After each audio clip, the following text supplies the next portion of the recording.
बच्चे ये जो टर्म है इक्विवेलेंट, इसके संदर्भ में मुझे एक बात याद आ रही है। इक्विवेलेंट शब्द क्या है बच्चे, इसको थोड़ा अच्छे से समझो। बच्चे आप क्रिकेट देखे हो? क्रिकेट कितना बच्चा देखा है? जरा हाथ उठाओ।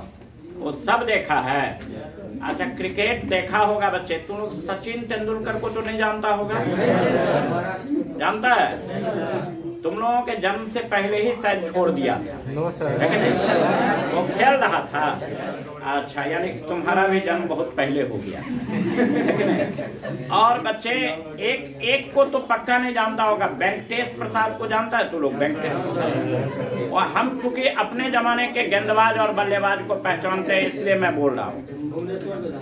अब जरा गौर से सुन बेटे, वेंकटेश प्रसाद कौन थे? पहले उनके बारे में दो शब्द बोलना, क्योंकि आप लोग नहीं जानते हो। वेंकटेश प्रसाद बच्चे एक ऐसा क्रिकेटर था जिसके पास सर्वोच्च स्कोर 6 रन थी। कितनी? 6 रन। उनका लाइफ का सबसे हाईएस्ट स्कोर कितना था? 6 रन। अब पूछोगे कि कैसे, माने 6 रन कैसे? तो बच्चे वो भी देखिए संजोग, अंतिम में बच्चे वो इंडिया और पाकिस्तान का मैच चल रहा था। अंतिम में बल्लेबाज के तौर पर वेंकटेश प्रसाद गया। गेंदबाज था, कभी बल्ला छुआ नहीं था, ऐसे करके तो दूसरे टाइप से पकड़वे किया था। और बच्चे वहां गया, उधर से वसीम अकरम गेंदबाजी कर रहा था। अब वसीम अकरम का तो जानबे करते हो कि एकदम पैरे पर मार देता था, एकदम लोलहुआ तोड़ देता था, इतना जोर से मारता था कि मत पूछो। अब क्या हुआ बच्चे कि वो वसीम अकरम ऐसे गेंदबाजी कर रहा है, क्लियर? और इधर अब 4 रन बनाना है, लास्ट गेंद है। कितना रन? 4 रन। उधर माने गेंदबाज के तौर पर कौन, और इधर बल्लेबाज के तौर पर कौन?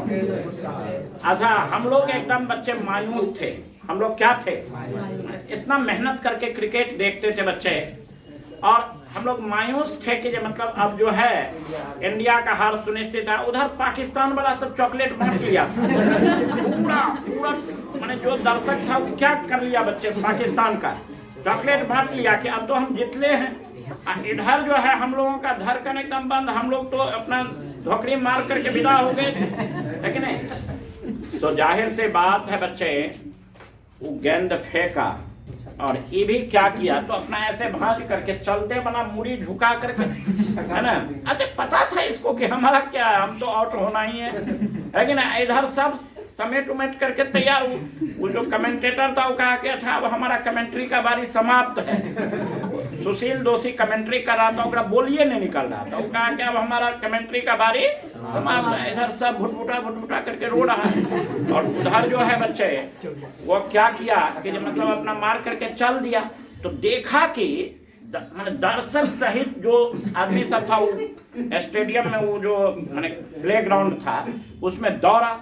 अब ये आगे आगे भाग रहा है, आउट जो हो गए कूटने के लिए, ये आगे आगे भाग रहा है, और वो सब बाद में एक जो था दौड़ने में थोड़ा तेज टाइप का, मेरे टाइप का रहा होगा, वो क्या किया, पकड़ लिया, कहा कि भाई तूने जीत लिया। माने एकमात्र इस विश्व का प्लेयर जो दोनों टीम को खुशी दिया। जब तक बल्ला नहीं भाजा था तब तक पाकिस्तान खुश था, बल्ला भांज लिया बेटा, इंडिया खुश। और वो कितना 6 रन धोखा से, और सर्वोच्च स्कोर उसका क्या रह गया, जीवन का 6 रन। बड़ा मेहनत करके देखते थे ना बच्चे हम लोगों का मेहनत वो समझा। आपको पता हो या नहीं हो, महेंद्रू पोस्ट ऑफिस देखे हो? महेंद्रू पोस्ट ऑफिस के पास एक तो शिव जी का मंदिर है, अब पता नहीं वहां पर है अभी कि नहीं है। और आज से ये 25-26 साल पहले की घटना है बच्चे। उस मंदिर के प्रांगण में एक ठो ब्लैक एंड व्हाइट टीवी लगाता था, और शाम में होना है 6 बजे से क्रिकेट, रात के 1 बजे तक। हम लोगों को 10 रुपया टिकट का लेता था उस टाइम बेटे, बड़ा महंगा टिकट होता था। वो तिरपाल से चारों तरफ घेर देता था। सबसे पहला उसमें इन करने वाला कौन होता था? हम सबसे पहले, और सबसे आगे में चौरे में जाकर के बैठ जाते थे। अपना चदर उधर लेकर के, जाड़ा का मौसम रहता था, चदर उधर लेकर के झोपड़ी मार करके बैठे हुए हैं, क्लियर? एकदम 12 बजे दर्शक आते गया, भरते गया, और उसका सबसे अंतिम में ये स्थिति हो जाती थी बच्चे कि एकदम मैंने बैठ ऐसे करके बैठना पड़ता था, इतना को वो कोंच लेता था, कौन फिक्स तो था नहीं कि इतना ही सीट लेना है, एकदम कोंचते गया और उसमें क्या हुआ कि हमको लास्ट में क्या होना पड़ता था, खड़ा होना पड़ता। अब खड़ा हो गए तो बहुत खराब ही रहता था, तो खड़ा रहता था तो मेरे से थोड़ा बड़ा रहता था। अब बच्चे, अब मान लीजिए कि उधर से अब सचिन खेल रहा है, तो ये नियम था वहां पर कि अगर वो मारेगा तो आपको ताली बजाना है ना, अगर वो 4 मार दिया 6 मार दिया तो आपको ताली बजाना है। सबके गाइडलाइन पहले से मिला रहता था। अब उधर से वो गेंद फेंक रहा है, अब एक तो नसीब खराब, एक तो बोधवा बोल दिया ऑल दैट, है ना, तो हमको लगा कि मार दिया, ताली मार दिया, वो आउट हो गया। फिर तो समझ में करते हो, बड़ा मुश्किल था बच्चे उस जमाने में क्रिकेट देखना। आजकल तो बच्चे मोबाइल पर देख लेते हैं, लेकिन उस जमाने में क्रिकेट देखना बच्चे अपने आप में एक जुनून था। क्लियर? और हम लोग सचिन के फैन हुआ करते थे। खैर जो भी हो, तो बात हम लोग बच्चे इक्विवेलेंट मास का करना चाह रहे हैं। इक्विवेलेंट मास के बाद जो कर रहे हैं बच्चे, सचिन अगर बच्चे क्रिकेट में किसी दिन बहुत अच्छा खेला तो आप कहते हो कि Sachin is just equivalent to Don Bradman. Don Bradman वही आदमी है जिसका एवरेज 100 के अप्रॉक्स था, है कि नहीं? आप उस समय सचिन का डॉन ब्रैडमैन से तुलना करते वक्त ये कभी नहीं सोचते हो बच्चे कि सचिन का एवरेज उतना ज़्यादा नहीं था, लगभग 55-56 के अप्रॉक्स में था। क्लियर? डॉन ब्रैडमैन का 100 था। सचिन जितना डॉन ब्रैडमैन ने मैच खेला है उतने मैच में तो वो 0 पर आउट हो गया है। क्लियर? सचिन बच्चे उससे कई गुना ज़्यादा खेला खेला है, फिर भी आप किसके आधार पर तुलना करते हो? शारजाह का 6 मैच हुआ, 6 में शतक मार दिया सचिन, आप कहते हो कि Sachin is just equivalent to Don Bradman. यानी एक पार्टिकुलर मोमेंट के आधार पर आपने ये बोला।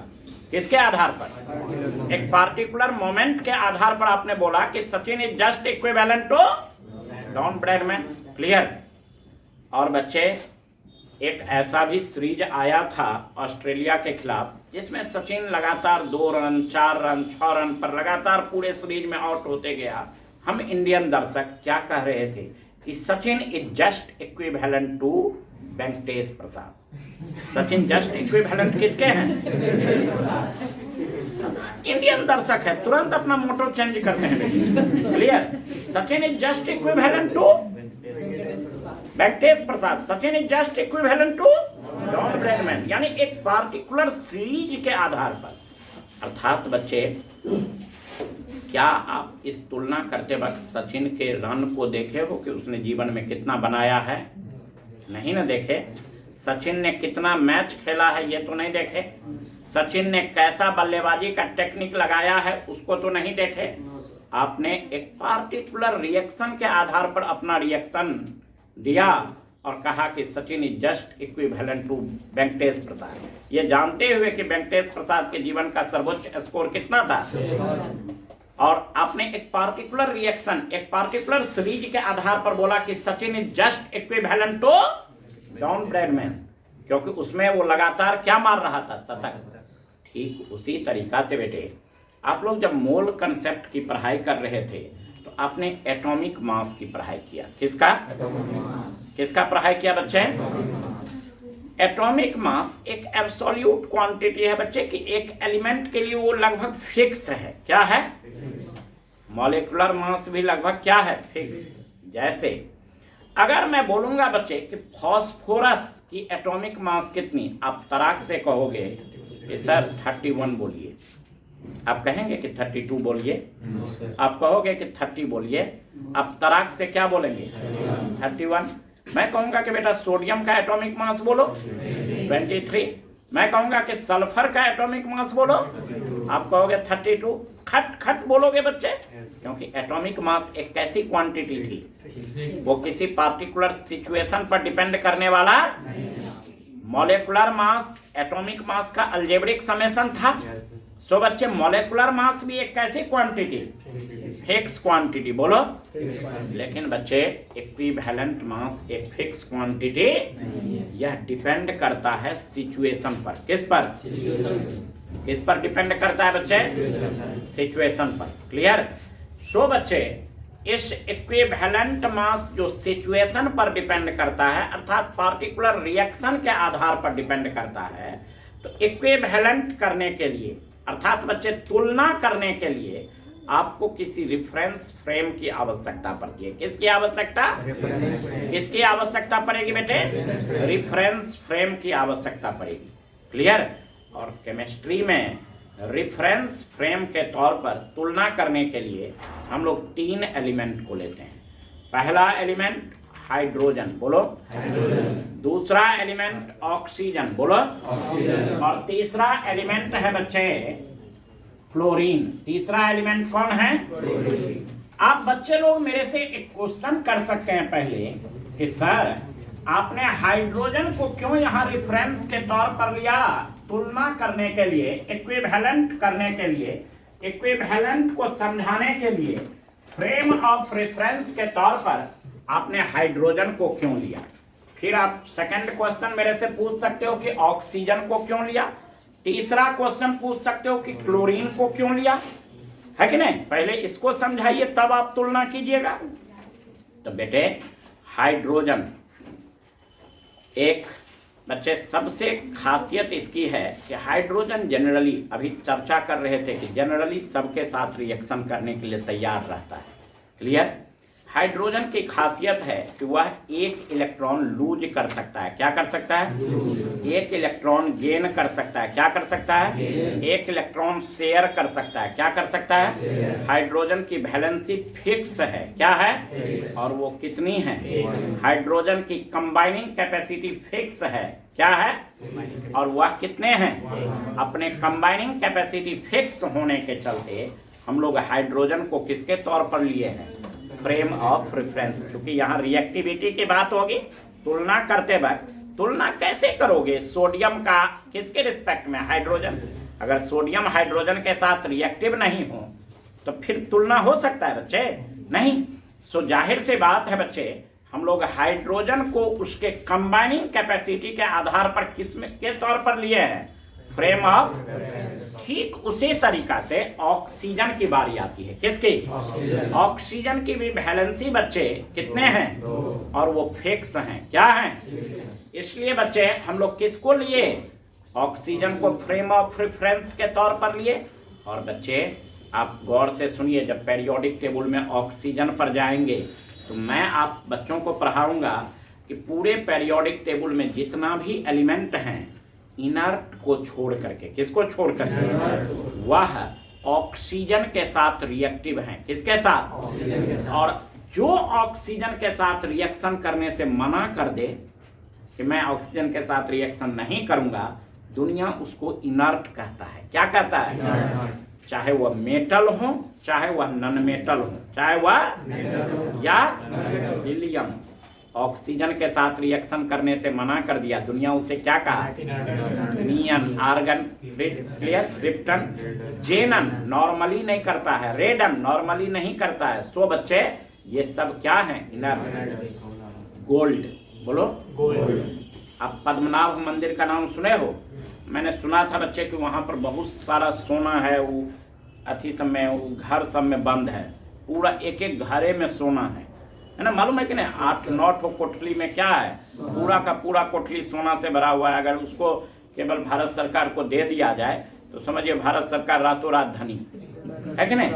और अगर मंत्र को दे दे तब तो बात ही नहीं, फिर हमारा और आपका दर्शन ने, है कि नहीं? बात समझिए, तब तो मैं हिमालय पर चला, नहीं समझा? इसीलिए नहीं देता है। बात समझ गए? सो जाहिर सी बात है बच्चे, वहां पर गोल्ड है और जैसा रखा गया था वो 5वीं शताब्दी में रखा गया था, 5th सेंचुरी में, और बच्चे आज भी वैसे के वैसे हैं। क्यों भाई? क्योंकि गोल्ड ऑक्सीजन और मॉइस्चर से नॉर्मली रिएक्शन नहीं करता। अच्छा, तुम मेरे से एक क्वेश्चन कर सकता है कि सर मेरे घर में जो गोल्ड है पड़ा हुआ है ना, वो उसमें देखे कि काला लग गया, तो बेटे वो 24 कैरेट नहीं है। वो 24 कैरेट गोल्ड का बच्चे क्या नहीं बनता है? ज्वेलरी नहीं बनता है। ये मालूम है ना सब बच्चे को? इसलिए बच्चे थोड़ा काला पड़ता है। क्लियर? तो खैर जो भी हो, और मेरे घर में तो बच्चे मुझे तो गोल्ड से बड़ा ही एफिनिटी है। बात समझ गए ना? पूछो क्यों? क्योंकि बच्चे शादी करके गया था तो वहां पर मुझे सबसे पहले क्या बोली मालूम है? एजी। मैं कंफ्यूज था। मैं कंफ्यूज था कि मुझे लगता था कि मुझे ही केमिस्ट्री थोड़ा मोड़ा आता है। मुझे बाद में कंफर्मेशन होना चाहिए था।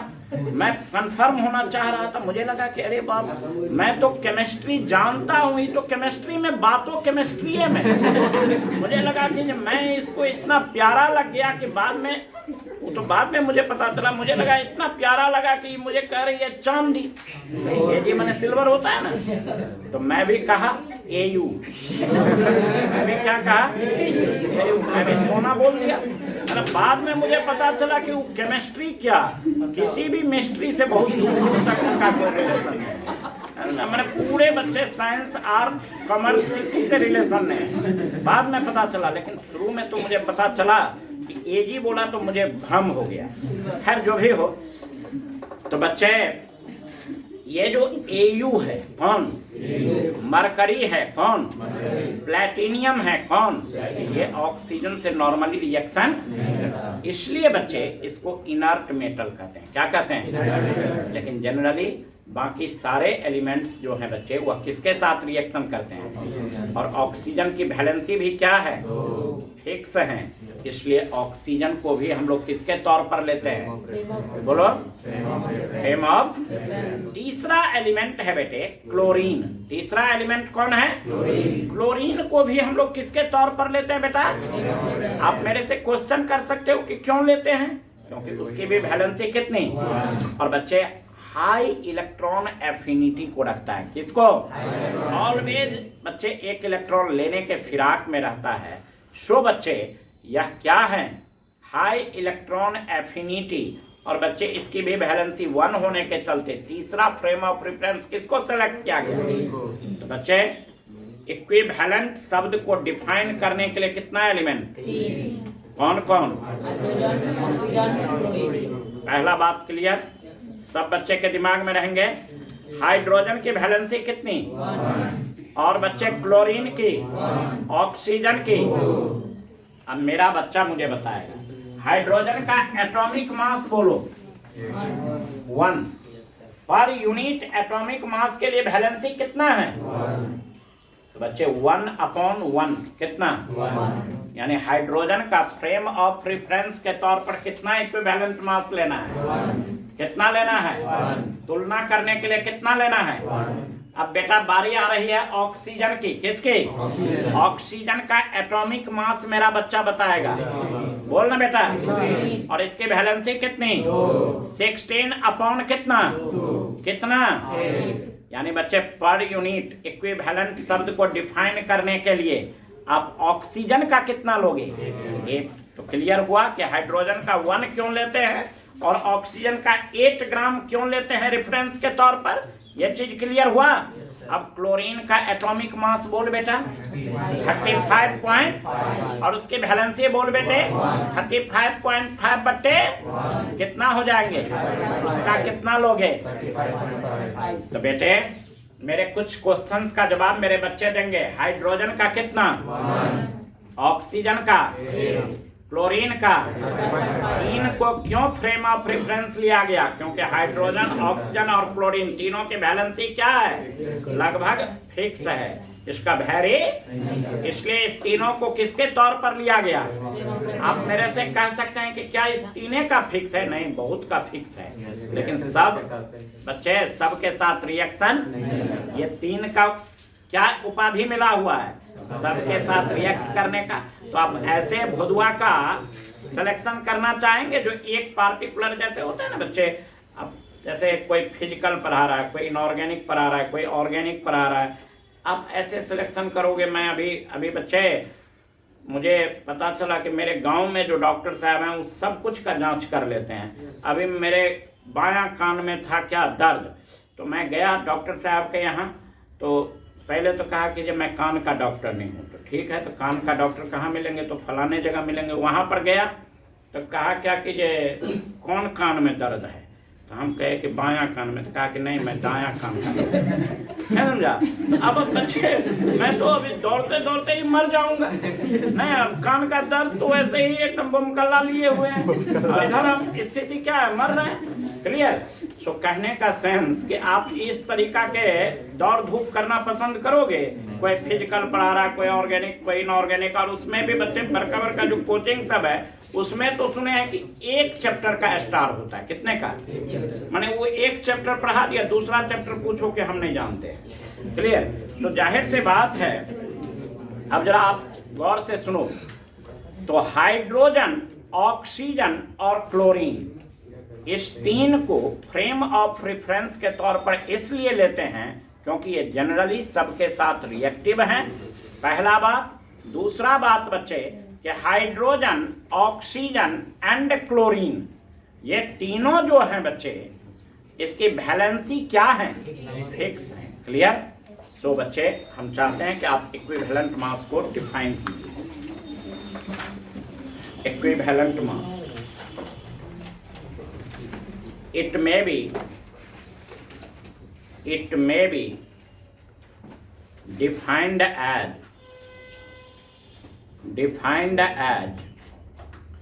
the mass by parts of which mass of element by parts of which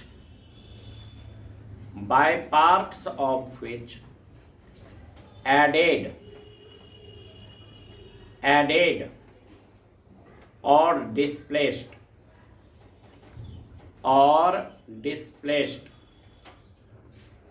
displaced 1 gram of hydrogen, 8 gram of oxygen and 35.5 gram of chlorine. 35.5 gram of chlorine. बच्चे जो 1 ग्राम हाइड्रोजन, 8 ग्राम ऑक्सीजन और 35.5 ग्राम chlorine के साथ जितना मास किसी element का add होता है या डिस्प्लेस्ड होता है, वही मास उस एलिमेंट का क्या कहलाएंगे बेटे? फिर से गौर से सुनो, 1 gram hydrogen, 8 gram oxygen and 35.5 gram chlorine के साथ जितना मास किसी एलिमेंट का ऐड या डिस्प्लेस होगा, उस मास को आप क्या कहोगे बच्चे? क्लियर है? अब जरा गौर से आप देखें बच्चे, यहाँ पर एग्जाम्पल के तौर पर एक दो ठो एग्जाम्पल देखो बेटे। मान लीजिए बच्चे कि हमारे पास हैं Cu अब प्लस बच्चे H2। क्लियर? और बच्चे यह किसका जन्म दे रहा है? CuH2 का। क्लियर? आप जरा गौर से देखो बच्चे, Cu की एटॉमिक मास कितनी होती है? 63.5।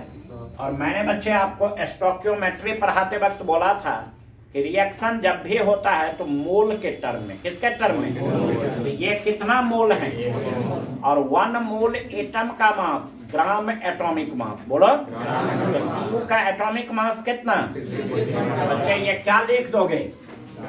क्लियर है? अब ये कितना मोल है बच्चे? और 1 मोल मॉलिक्यूल का मास क्या?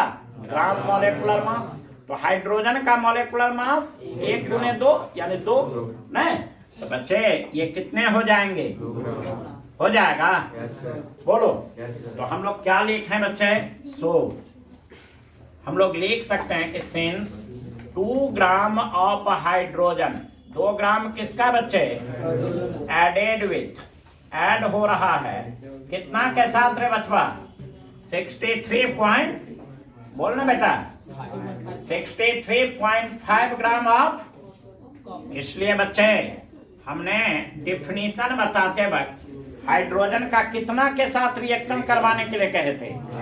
तो तो बच्चे 1 ग्राम हाइड्रोजन कितना के साथ रिएक्ट करेंगे बच्चे? तो जरा मुझे बताओ। 63 पॉइंट डिवाइडेड बाय बोलो, ये इतना ग्राम ऑफ Cu हो जाएंगे। हमने अपने बच्चों को डिफिनीशन पढ़ाया था कि 1 ग्राम हाइड्रोजन के साथ 1 ग्राम जितना मास किसी एलिमेंट का ऐड होगा वही मास उसका क्या कहलाएंगे। और 1 ग्राम हाइड्रोजन के साथ कॉपर का कितना बच्चे ऐड हो रहे हैं? तो बच्चे इस रिएक्शन के आधार पर इक्विवेलेंट मास ऑफ बच्चे कॉपर आप कितना बोलोगे? बोलो 63.5 अपॉन बोलोगे बच्चे? तो आप इक्विवेलेंट मास शब्द समझ गया सब बच्चा?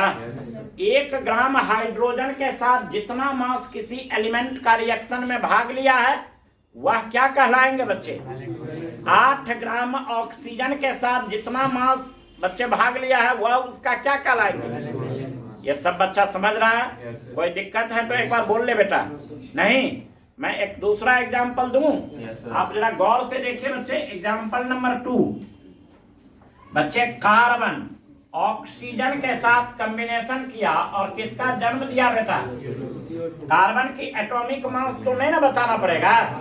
कितना ने बेटा? 12। और इसको इसमें क्या लगा दोगे?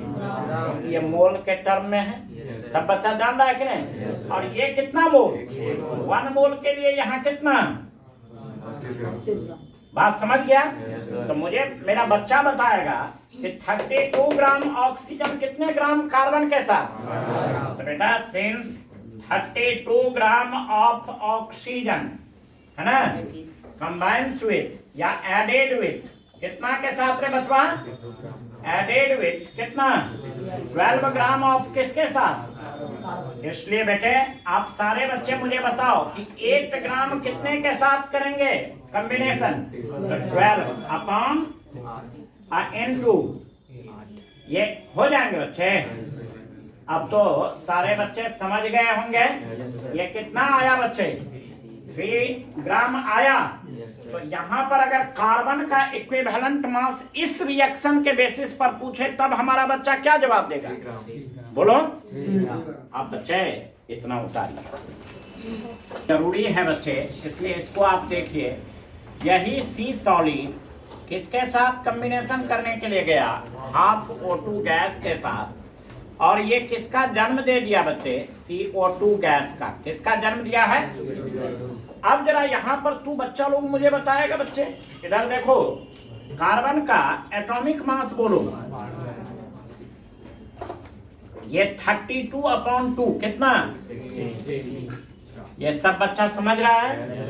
अब जरा देख बेटे कि since 16 gram of oxygen added with जुड़ रहा है किसके साथ रे बचवा?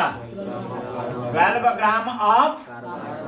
तो बेटे आप एक बात मुझे बताइए कि बच्चे 8 ग्राम ऑक्सीजन का कितने के साथ जुड़ेंगे ये बता सकते हो? N2। तो बच्चे ये कितना हो जाएगा? 6 ग्राम ऑफ। तो बच्चे यहाँ पर इक्विवेलेंट मास ऑफ कार्बन कितना हो गया? बोल बेटा। और यहाँ पर इक्विवेलेंट मास ऑफ कार्बन कितना था? तो तूने क्या सीखा इस 2 एग्जाम्पल के थ्रू? तूने सीखा कि एटॉमिक मास एक फिक्स क्वांटिटी है। क्या है? वह किसी भी रिएक्शन में जाए, कहीं भी जाए, वो जनरली चेंज। मॉलिक्यूलर मास एक फिक्स क्वांटिटी है। क्या है? लेकिन इक्विवेलेंट मास फिक्स्ड नहीं है, डिपेंडिंग अपॉन सिचुएशन। बोलो ना, अर्थात रिएक्शन। बोलो इक्विवेलेंट मास एक फिक्स्ड क्वांटिटी। तो बेटे जो चीज फिक्स में है उसको कैसे ट्रिकी अप्रोच से समझें, यानी देखें और खट से मार दें कि हाँ सर इसका इक्विवेलेंट मास इतना, इसका इतना, इसका इतना, माने देखंत मेथड यानी मंतोनियन मेथड। लेकिन आपके मन में विचार आ रहा है कि नहीं? अगर आ रहा है तो पहले आप इसको लिखिए, कुछ मेरे इंपॉर्टेंट पॉइंट्स को लिखिए और तब उस विचार पर हम लोग जाएंगे। पहले आप इसको लिखिए, some important points. Clear? Some important points. important points. Some important points. Point number 1. Point number 1. Atomic mass and molecular mass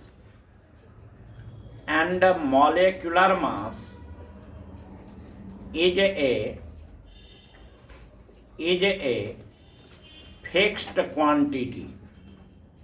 fixed quantity.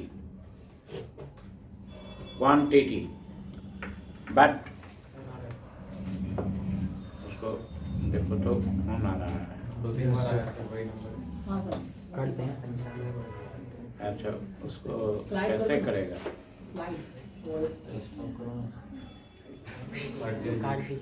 काट दिया। बड़ा अच्छा बात सब अब बताने वाले थे, अबे काट दिया। फोन को काट दिया, उसको नहीं ना काट दिया। Atomic mass and molecular mass is a but equivalent mass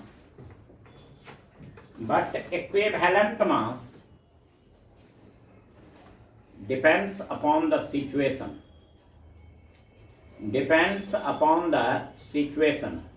लेकिन इक्विवेलेंट मास किस पर आधारित होता है बच्चे? Clear? Second point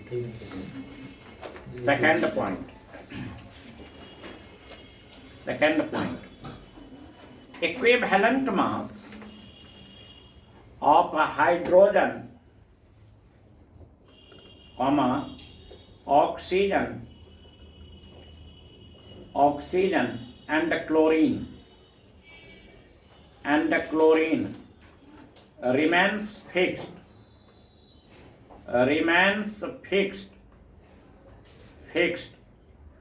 and it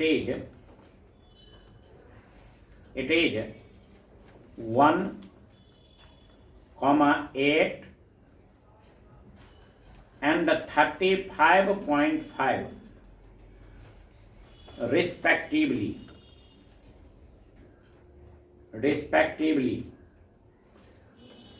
लिख लिया? अब जरा गौर से सुन बेटे, तुम बच्चों ने एक चीज पढ़ा था बच्चे कि एटॉमिक मास एक रिलेटिव क्वांटिटी है। कैसी quantity? Relative. So atomic mass का कोई यूनिट नहीं था।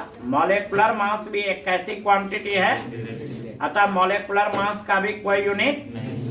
बच्चे ठीक उसी तरीका से इक्विवेलेंट मास भी रिलेटिव क्वांटिटी है, किसी के रिस्पेक्ट में मेजरेबल है। सो बच्चे equivalent mass has also no unit. Clear? तो तीसरा पॉइंट लिखिए, like atomic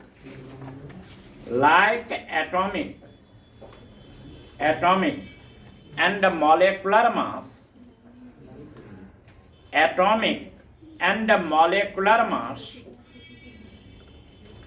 equivalent mass has also no unit. Equivalent mass के भी कोई यूनिट नहीं है। क्लियर? लेकिन बेटे आप एक बात याद कीजिए, आपने पढ़ा था कि एटॉमिक मास का अपना कोई यूनिट नहीं। लेकिन जब एटॉमिक मास को हमने ग्राम में रिप्रेजेंट किया था तो क्या नाम था? Gram atomic mass. मॉलेकुलर मास का भी अपना कोई यूनिट नहीं। लेकिन मॉलेकुलर मास को अगर हमने ग्राम में रिप्रेजेंट किया था तो क्या नाम? इक्विवेलेंट मास का भी अपना कोई यूनिट नहीं। लेकिन इक्विवेलेंट मास को ग्राम में रिप्रेजेंट करेंगे तो क्या नाम? क्लियर? लिखिए अगला point. But when it is expressed in gram, it is termed as gram equivalent mass.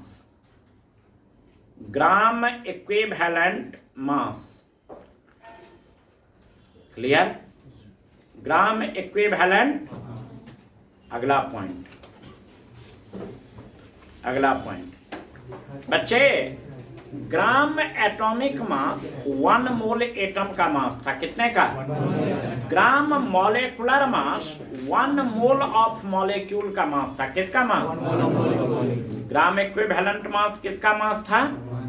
Gram atomic mass किसका मास था बच्चे? 1 मोल ऑफ एटम, जिसको 1 ग्राम एटम बोला था। क्या बोला था? मोल का नाम वहां पर क्या बोला था? Gram atom. याद आ रहा है बच्चे? ग्राम मॉलिक्यूलर मास किसका मास था? 1 मोल मॉलिक्यूल, जिसको 1 ग्राम मॉलिक्यूल बोले थे। क्या बोले थे? एक उसी तरीका से ग्राम इक्विवेलेंट मास किसका मास होगा? 1 ग्राम इक्विवेलेंट का। बोलो ना, देखिए अगला point, gram equivalent mass, gram equivalent mass is the mass of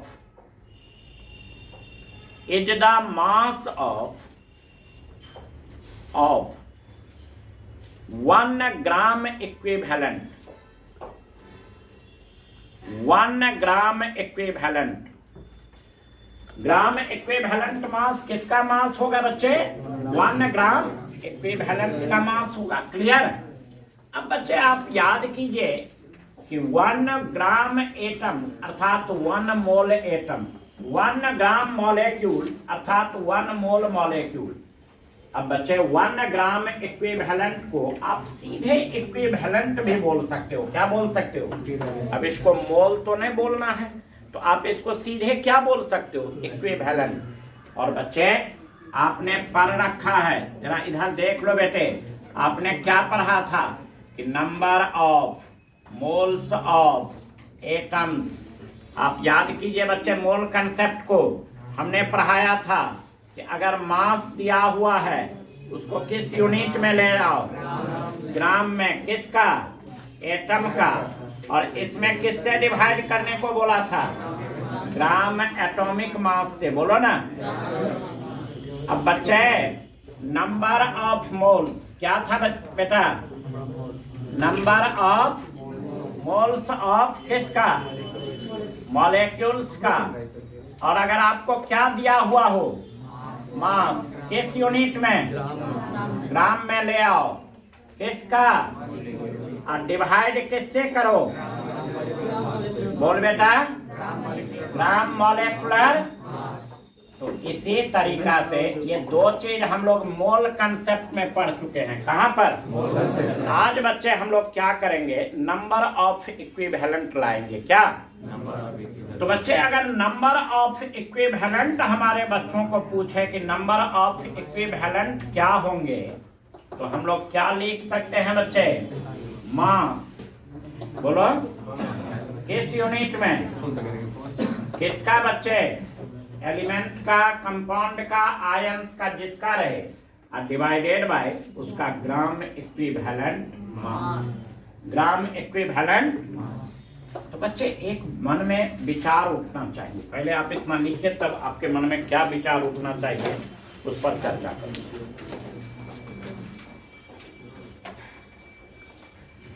में एक क्वेश्चन उठना चाहिए कि सर नंबर ऑफ इक्विवेलेंट तब ना हमें पता होगा जब हमें क्या पता हो? Gram equivalent mass. मास तो पते होगा, मास तो दिया हुआ चीज है, गिवन क्वांटिटी है, सवाल में दिया रहेगा, प्रॉब्लम में दिया रहेगा। हमें पता क्या करना है? इक्विवेलेंट। तो आप मेरे से एक क्वेश्चन और कर सकते हो, कह सकते हो कि सर आप तरीका बताइए ना कि कोई एटम देखें और देखते ही खट से बोले कि हाँ फलाने एटम का इक्विवेलेंट मास इतना होगा। मैंने उसमें कोई घूर धुआं नहीं करना पड़े मुझे। क्लियर? आप मेरे से दूसरा क्वेश्चन पूछ सकते हो कि सर कोई आयंस देखें और फ्रैक्शन ऑफ सेकंड में मैं बोल दूं कि सर फलाना आयंस का इतना इक्विवेलेंट मास लीजिए, जैसे एटॉमिक मास का लेते थे। हालांकि ये फिक्स क्वांटिटी नहीं है, लेकिन कैसे हम फिक्स करें ये तरीका बताएं। आप ये मुझे बताइए कि किस मॉलिक्यूल का इक्विवेलेंट मास कितना लिया जाए। क्लियर?